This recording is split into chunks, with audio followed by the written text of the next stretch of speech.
Pakistan peoples party के chairman Bilawal Bhutto Zardari चयो आहे त खिते में जंग वारियूं हालतूं आहिनि।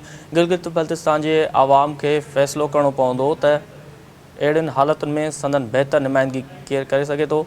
गिलगित में चूंड जलसे के ख़िताब कंदे बिलावल भुट्टो ज़रदारी जो चवणु आहे त गुज़िरियल चूंडुनि में हुन गिलगित बल्तिस्तान के हर इलाइक़े जो दौरो कयो हो। गुज़िरियल चूंडुनि में गिलगित बल्तिस्तान के अवाम के वोट ते धाड़ो हयो वियो हो।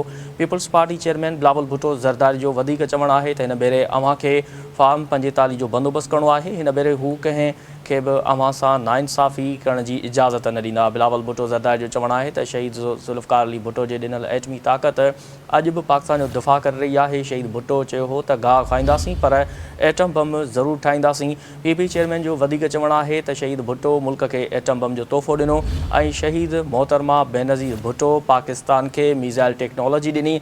आसिफ़ ज़रदारी सदर चूंडजण खां पोइ समूरा परॾेही हवाई अॾा बंदि कराया। संदसि वधीक चवणु आहे त सदर सवाइ केर बि अव्हां जी बहितर नुमाइंदगी नथो करे सघे। अव्हां खे आगाह करे रहिया आहियूं अहम ख़बर जे हवाले सां त पाकिस्तान पीपल्स पार्टी के चेयरमैन बिलावल भुट्टो ज़रदारी चयो आहे त ख़िते में जंग वारियूं हालतूं आहिनि।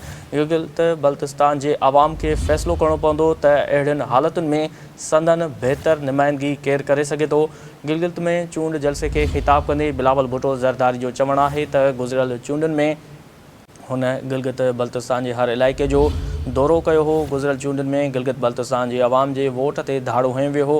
Peoples party chairman Bilawal Bhutto Zardari जो वधीक चवणु आहे त हिन भेरे अव्हां खे फार्म 45 जो बंदोबस्त करणो आहे। हिन भेरे हू कंहिंखे बि अव्हां सां नाइंसाफ़ी करण जी इजाज़त न ॾींदा। बिलावल भुट्टो ज़रदारी जो चवणु आहे त शहीद ज़ुल्फ़िकार अली भुट्टो जे ॾिनल एटमी ताक़त अॼु बि पाकिस्तान जो दिफ़ा करे रही आहे। शहीद भुट्टो चयो हो त गाह खाईंदासीं पर एटम बम ज़रूरु ठाहींदासीं। पीपी चेयरमैन जो वधीक चवणु आहे त शहीद भुट्टो मुल्क के एटम बम जो तोहफ़ो ॾिनो ऐं शहीद बेनज़ीर भुट्टो पाकिस्तान के मीज़ाइल टेक्नोलॉजी ॾिनी। आसिफ़ ज़रदारी सदर चूंडण खां पोइ समूरा परॾेही हवाई अॾा बंदि कराया। संदसि वधीक चवणु आहे त सदर आसिफ़ अली ज़रदारी खां सवाइ केर बि अव्हां जी बहितर नुमाइंदगी नथो करे सघे।